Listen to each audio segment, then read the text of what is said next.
I am meeting today with Mark Hedrick, and Mark Hedrick is a vocational expert witness and vocational rehabilitation counselor. And I'm really excited to meet with Mark because this is the first time that we're talking about vocational assessments and what that can mean in a divorce or a child custody dispute where the issues of ability to earn and the ability to pay child support and alimony can come up, or how much one deserves, right? And so Mark's done this for how long? Since 1999. Yeah, he's done this for a very long time. The list of attorneys he has worked with in these sorts of cases is literally pages and pages long. Yes, sir. And so Mark was nice enough to tell us what a vocational assessment is. And we could talk about this for hours, but we're just going to go over today, we're just going to talk about what it is and then how the process unfolds if you are somebody that is subject to a vocational evaluation. Is that right? And then yes, what the evaluation can and cannot, or excuse me, the vocational assessment can and cannot do, or what the limitations are. Yes. So with that, before I do anything else, as is always my practice, would you please tell people where you can be reached if they would like to use your services? They can contact me at 801-492-3484, or you could contact me by mail, P.O. Box 341, Orem, Utah, 84059. I also have an internet web page, Hedrick Voc. You can also go to that web page. And what we're going to do is we'll put that up at the end of this video where you can see it to write it down as well. So, all right, take it away. Tell us where you want to begin. Basically, what we do for a vocational evaluation is to help determine how much an individual and what occupations a person can perform, how much they can make, and also how available those occupations are in the current labor market. Well, let me ask you this. When would that come up? Why would that ever be necessary? In my experiences, when they've asked me to do this, is to help determine what alimony is being paid. I'm not so sure if it's in child support, but possibly. Yeah, let me give you an example. This is for the two of us here. So, for example, somebody says, I want alimony, and the person that may have to pay that would say, okay, maybe I should be paying alimony. I make a lot of money, or I make substantially more, but right now that person asking for alimony is unemployed, or perhaps underemployed. And that person says, I don't want to overpay alimony. I think that I can show that this person is capable of earning X number of dollars, and that should be factored in, even though that person may not be earning it right now. Yes, in a child support setting, it would be the same thing. It's like, well, I'm going to be the one that ends up with custody of the kids, so you have to give me some child support. It's like, yes, but it shouldn't be based upon the low number that I assert you're claiming out that child support should be based on. You're capable of earning more, and even though you don't earn more now, we get a vocational assessment done to show you are underemployed or unemployed and don't need to be. Yes, sir. Those are the type of evaluations That's what we're doing. And basically, in order to do those evaluations, what I would do is to meet with the individual, go through a series of questions where I would obtain information about the individual's past work history, educational background, vocational transferable skills like computer skills, customer service skills. Basically, generate and create a worker profile, we call. How long? So if I were the one that was referred to the vocational assessment, do I come to meet with you, and then do you have me sit on the long couch and talk about my life, or how does that start? Basically, how we do it is we go visit the individual, usually at their home. Okay. Some individuals may feel uncomfortable about having a male come and meet them and not know them. So I've met people in public places. I met people in their attorney's office. It's whatever is convenient and easy. So you do meet with me. It's not something where I fill out a questionnaire or something. I have done it both ways. I prefer to be able to meet the person in person because some of the individuals I meet with will also have psychological or physical disabilities that have limitations attached to it. So that way I could see the individual and see how that affects their ability to do things in person. So that's also helpful. But I gather that information through an interviewing process. Depending on how long your past work history is, it usually takes around 30 to 35 minutes. Okay. Some evaluators will do vocational testing, where they're going to test your math skills, your reading skills, some aptitudes testings and things like that. The limitations of that is there's no measure or anything into the test to tell you if someone's given a true effort or not. Okay. So basically what I've researched and what I've learned and I was trained is that when it comes to forensic reasons, anything that's going to possibly be going to court, money reasons, to stay away from the testing if there's no way of knowing if someone is given a full effort or not. That's interesting. Yeah. Now, speaking of that, which I think we talked about off camera before we came here, is another thing that can be done sometimes is what's called a functional capacity. A functional capacity evaluation. And that's where you're actually seeing like how hard they can pull, how much they can lift, and things like that. Is that right? Yes, sir. That's when I run into individuals who may have, they indicate to me that they have a physical limitation, some type of problem. And I'm gonna exaggerate. Like I need lots of money. I can't work because I have a bad back or because I have some kind of neurological problem with my hands. Now that may be true. Yes, sir. And if there's no dispute, it's like, look, like if you and I were getting divorced, it's like, look, I know that you've got this neurological problem. I've seen it for years. I agree. I wish I didn't have to pay you as much money, but you are disabled. But the other time, sometimes what it is people are calculating and go, I'm going to claim I'm disabled so I get lots of money. I can go and have a functional capacity test done. Yes, sir. And those, the reason I want to bring it up is you said, well, it's hard to tell if somebody's faking their ability to read and do math. Yes, sir. But the functional capacity test is a little different, isn't it? Yes, sir. They actually have things they've incorporated in the testing to show if someone is given a full effort or not. There's grip strength tests and bell curves and things like that they will do with the individuals to tell if they give a full effort or not. So you can claim I'm too weak to do these things, and they can actually tell you're faking. Yes, by squeezing the strength is supposed to create a normal bell curve, and if they see any deviation in that. Yeah. All right. So you've met with them. You've gotten some background. You may be able to test them as to verbal, math, and reading and writing skills. Although you've told us what some of the weaknesses. I stay away from that. It's kind of scary. And then you've told us about functional capacity tests that can be done with regard to the physical limitations one claims. Yes, sir. Now, one of the things with a functional capacity evaluation, they're typically done by either physical therapists or occupational therapists. My experiences in dealing with the workers' comp arena with the State of Utah Labor Commission, where a lot of these are taking place with functional capacity evaluations, it needs to be reviewed by a doctor. And then it holds a little more weight. A medical doctor. Yes, sir. To be able to interpret the functional capacity evaluation and then indicate based on that functional capacity evaluation and their physical evaluation that they do with the person in their office, then they could document what the person's physical capacities are. But it's best to have that extra step where a doctor reviews it.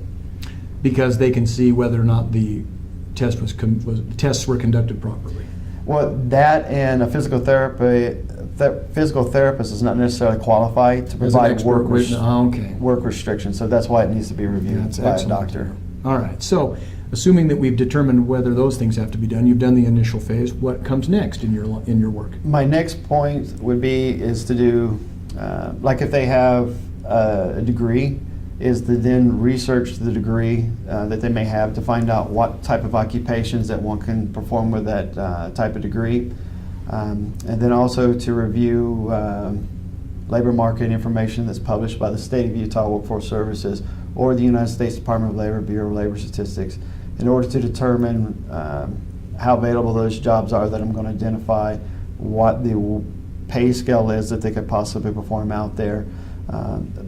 And another step that we also do is what we call a transferable skills analysis, where we use books such as the Dictionary of Occupational Titles to try to identify occupations that are similar to the ones that they performed in the past, so they have those skills and be able to obtain those jobs. Yeah, so I'm a lawyer, and so if I, for some reason, couldn't practice law anymore, they'd say, well, then you've got transferable skills that can be used, because you do a lot of writing. Yes, you sir. do a lot of, you could probably be a teacher or things like that because you get up in front of people. Yes, sir. Okay. Now, one of the things that I run into when I work with the Labor Commission or with the United States Department of Labor is to understand that even just by going through high school, you are developing transferable skills. Math skills, customer service skills, being able to work with the public. You're always developing skills. So for somebody to tell me they have no transferable skills, I find hard to believe. Just the process of living your life as a normal human being is You're going to give you developing skills. work skills to be able to do that. Because I have gone to court before where People parties have literally told me they have no transferable skills.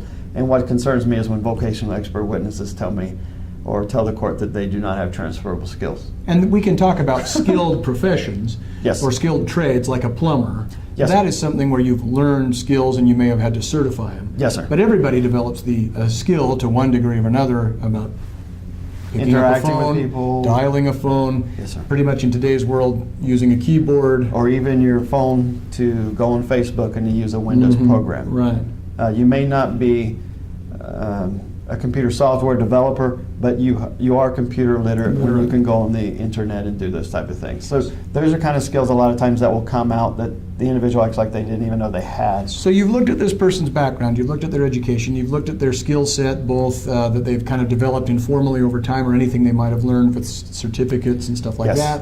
You consult various publications and things like that. You look at the Bureau of Labor Statistics or the Department of Workforce Yes, sir. Services, do all that sort of thing. Now, sometimes you'll hit an occupation where, and this is kind of a limitation, you'll hit an occupation where the state of Utah or the Department of Labor do not list or provide. At that point, you have to do labor market research on the internet using other sources, Okay. such as salary.com or indeed.com, or it could even get to the point where if that labor market information is available, you actually have to contact people who do that occupation to do a telephonic labor market search to get that information. How do you, or is this even part of the process, how do you determine if this person is not being fully forthcoming because that person wants to manipulate the outcome? Okay. If I feel, if they indicate that they have a physical disability or some sort like that, I then tell them that I will document the information that they provided me in my report, but they need to contact their doctor in order to obtain information on how their disability or their limitation that they're reporting to me, how it affects their ability to work. And I tell them they need to give me more information than a doctor's letter giving me a diagnosis, because the diagnosis affects everyone differently. For example, yeah, I have heart disease.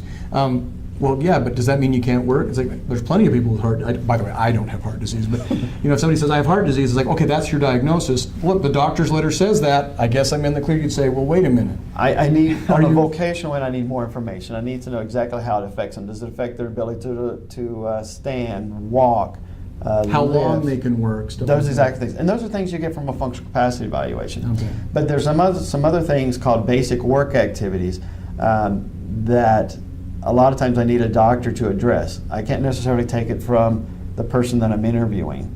I recognize that it's there, but they need to get the documentation for me to put it. Such things as, are they able to attend work and complete a full day's work? Do they need unscheduled breaks? Are they able to concentrate? Are they able to follow simple instructions? Are they going to miss so many days per month of work? Because those kind of factors yeah. are ones that would eliminate somebody from working in the U.S. economy, period. So that's key information. Somebody can tell me during the interview they have these problems. However, if I don't have it documented from a physician, it's hard for me to go and testify in a court setting that these are limitations that the person has.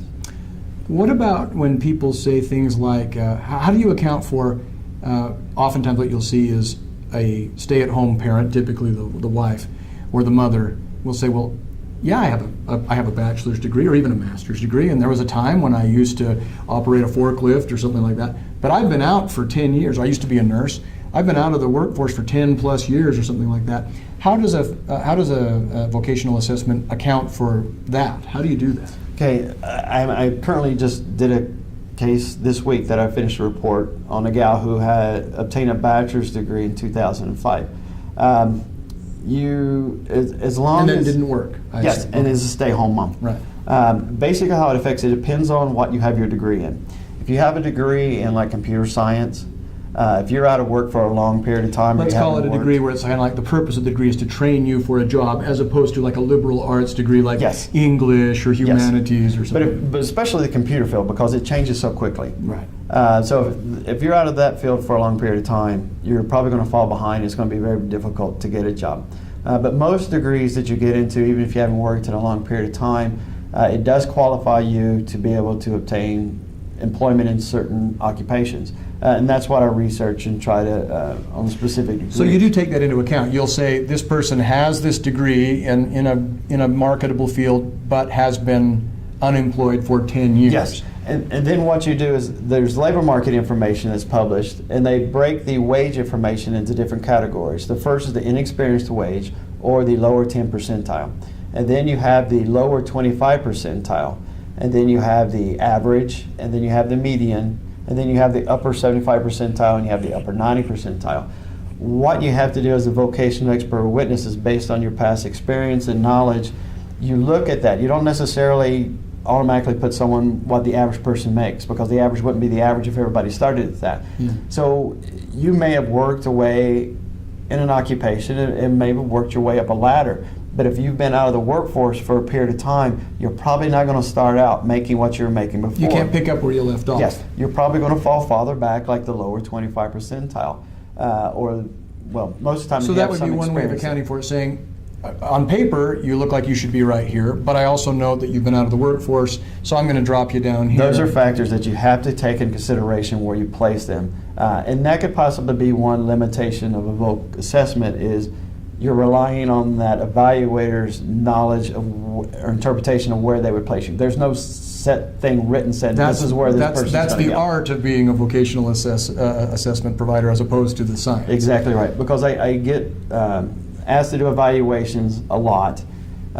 where the individual had a degree, has never worked, become a stay-home mom or stay-home dad at that point, and then they say, well, my degree is useless because I've never used it.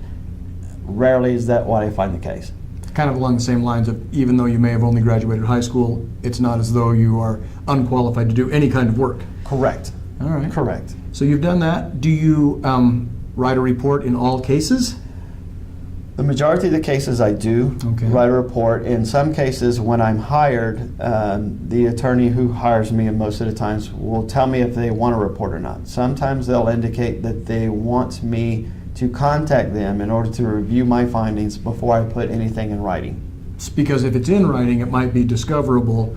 And if it's Exactly. not news that we want anyone to know about, it's like, well, the cat's out of that bag, because they can go to you or they can go to the party that ordered it. Yes, sir. Either one. Okay. But assuming that somebody says, yeah, thanks, this looks like very useful information to my case, you'll prepare a written report. Yes, sir. All right. And then do you, let's talk a little bit then about the process of testifying in court and what you charge. Okay. I charge the exact same rate as when I do my employability evaluation and my employability report that I do in court. Okay. Because in my mind, I'm working as a professional when I'm doing the evaluation, and I'm also working at the same level, a high quality work, as when I'm providing testimony in court. And when you go to court, do they certify you as an expert and ask you those series of questions? Yes, sir. I have been certified in every district court in the state of Utah except the 8th. And I've also Okay. provided testimony to the State of Utah Labor Commission over 111 times since 2005. What about at federal levels? What can you do there? Federal levels, I'm the only certified vocational rehab counselor to work with federal injured employees through OWCP programs since 2005. We do not go to court on the federal cases. We have to make sure that every report we have is well documented, every I's dotted, T's crossed, because the court hearing, my understanding, is held back in Washington, D.C. I'm not available by telephone or anything to assist in those hearings. So if somebody wants to hire, you also mentioned that the attorney might call me the attorney, but people can hire you too if they don't have attorneys. They can still ask you to conduct a vocational assessment. Yes, sir. Is that right? And I have experienced that quite a bit. The only thing I advise people to pay attention to is the deadlines of the court in submitting reports. There's a gentleman that hired me just 2 months ago. I did the evaluation for him.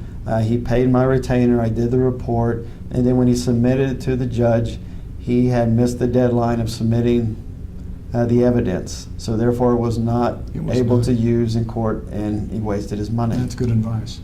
Well, I appreciate you giving us this back. I mean, that's a great overview in a brief period of time, and there's more details, of course, that you may, like you say, you've said each case can be unique, and not every case will need every single testing option that you have. So if people do want to talk to you then at that point and think that a vocational assessment might be useful, why don't you give them your name and your contact information again, and we'll put that up as we fade to black. My name is Mark Hedrick. My telephone number is 801-492-3833. 888-885-3484, and I would be glad to review your case and provide assistance. And what's your website again? It's hedrickvoc.com. So that's HEDRICKVOC.com. Yes, sir. All right. Thank you so much. Thanks for your time.